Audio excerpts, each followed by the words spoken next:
Seguramente más de una vez, al ver a un animal, nos hemos hecho la pregunta, ¿qué estará pensando? ¿Tendrá idea de quién es? Bueno, hoy vamos a meternos de lleno en la ciencia que busca responder justo eso, una de las preguntas más profundas que existen sobre la mente. Y es que esa es la pregunta clave, ¿no? Y no es solo una cuestión filosófica, es algo que sentimos. Lo vemos cuando una mascota se queda mirando su reflejo o cuando un pájaro parece pelearse con una ventana. Inevitablemente pensamos, ¿hay alguien allá adentro? Bueno, para intentar medir esto, una de las pruebas clásicas es la famosa prueba del espejo. Y los resultados, la verdad, rompen un montón de prejuicios. Porque uno pensaría, claro, los chimpancés, nuestros parientes cercanos, seguro la pasan. Pero la lista es mucho más increíble. Incluye elefantes asiáticos, delfines e incluso aves como las urracas. Esto nos obliga a preguntarnos, ¿qué tipo de cerebro se necesita realmente para reconocerse uno mismo? Pero claro, reconocerse en un espejo es solo el comienzo. El verdadero desafío para la ciencia es otro. ¿Cómo se mide algo tan subjetivo, tan interno como la autoconciencia? ¿Cómo hacemos para tomar esa experiencia privada y convertirla en datos duros, en algo que podamos estudiar? Para un desafío tan grande, la ciencia no puede usar una sola herramienta, necesita, digamos, toda una caja de herramientas. Y justo de eso se trata este marco que se propone en el libro Exploraciones sobre autoconciencia animal y humana. Nos muestra cómo se pueden combinar diferentes estrategias para empezar a desentrañar este misterio. A este enfoque se le llama epistemología estratégica. Y para entenderlo, imaginemos que se investiga un accidente aéreo. Tienes a un experto revisando los motores, a otro analizando la caja negra. Ninguno por sí solo tiene la respuesta completa, pero juntos, combinando sus estrategias, resuelven el caso. Pues con la conciencia pasa algo muy parecido. Y en este campo, básicamente hay dos grandes estrategias. Por un lado, está la psicología, que trabaja, digamos, de afuera hacia adentro, o sea, observa el comportamiento, las acciones, lo que el animal hace. Y por otro lado, está la neurociencia, que va al revés, de adentro hacia afuera. Se mete directo al cerebro para ver qué neuronas se encienden, qué circuitos se activan. Ambas, por supuesto, son absolutamente clave. Muy bien. Entonces, ¿qué nos dicen estas dos estrategias en la práctica? Vamos a ver qué evidencia han ido encontrando. Empecemos por la primera, el enfoque conductual, o sea, el estudio de lo que los animales hacen. Para poder medir algo como la autoconciencia, los conductistas tuvieron que, traducirlo a un concepto más práctico, la autodiscriminación condicional. Suena a trabalenguas, lo sé, pero la idea detrás es simple, y es brillante.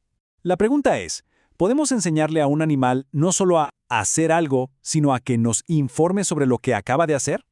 Y fíjense cómo lo lograron, por ejemplo, con palomas. El experimento es fascinante.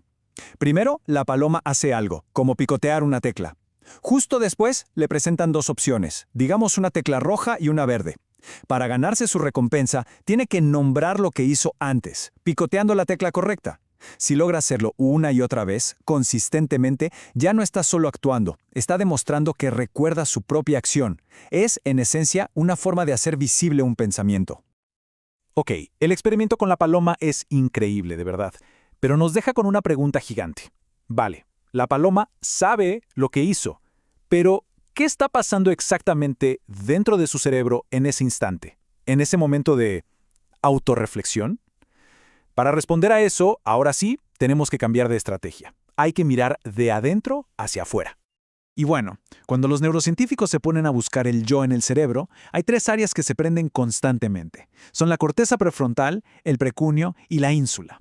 No es que trabajen solas, sino que forman una red, una especie de circuito del yo. Cada vez que pensamos en nosotros mismos, en nuestros recuerdos, o incluso en lo que vamos a hacer después, ¡pum!, es esta red la que se ilumina. Quizás una de las pistas más extrañas, pero a la vez más reveladoras, viene de los pacientes con cerebro dividido. Son personas a las que por razones médicas se les cortó la conexión entre los dos hemisferios del cerebro. Y lo que los estudios muestran es algo increíble. Pueden llegar a surgir dos conciencias separadas en una misma persona. Esto nos enseña algo fundamental. Nuestro sentido de ser un yo único, unificado, no es algo que simplemente está ahí. Es algo que nuestro cerebro construye activamente, todo el tiempo. Y con todo esto, llegamos a un punto clave, porque toda esta investigación, tanto en animales como en el cerebro humano, no es solo un ejercicio académico, para nada. En realidad, nos da una lente poderosísima para entendernos a nosotros mismos, para entender la condición humana. Pensemos en esto. Si entendemos cómo se construye la conciencia a un nivel fundamental, ya sea en una paloma o en un delfín. Eso nos da herramientas súper valiosas para entender qué pasa cuando ese sentido del yo se empieza a desmoronar, como ocurre trágicamente en algunas enfermedades humanas. Por ejemplo, en casos avanzados de enfermedades como el Alzheimer, puede aparecer un síntoma realmente devastador que se llama agnosia corporal.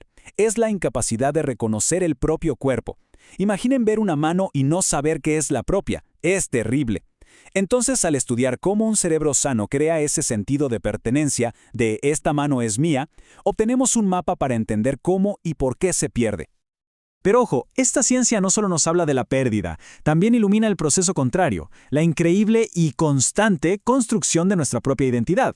Nos muestra que el yo no es una cosa estática, una cosa que tenemos, sino un proceso activo, algo que nuestro cerebro está construyendo y reconstruyendo a cada momento.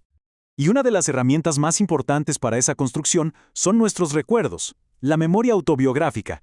Porque los recuerdos no son simples archivos del pasado que guardamos en un cajón, no, son mucho más, son los ladrillos con los que construimos el edificio de nuestra identidad. Al final del día, somos, en gran medida, la historia que nos contamos a nosotros mismos. Y aquí viene lo más curioso, lo más fascinante de todo. Resulta que incluso los errores, las fallas, las distorsiones en nuestra memoria cumplen una función. A veces recordar mal es una forma de proteger nuestra identidad. Es como si nuestra mente editara la película de nuestra vida para mantener una historia coherente sobre quiénes somos, incluso si eso significa cambiar un poco los hechos. Así que, al final, toda esta exploración nos deja con una idea que da mucho que pensar. Quizá la conciencia no es un interruptor, algo que está encendido o apagado. Quizá es más bien como un inmenso espectro de colores con infinitos matices. Y si eso es cierto, la pregunta importante ya no es si los animales tienen conciencia, sino más bien qué tipo de conciencia tienen. Y por supuesto, esto nos lleva a la pregunta final: ¿en qué punto de ese inmenso espectro nos encontramos nosotros?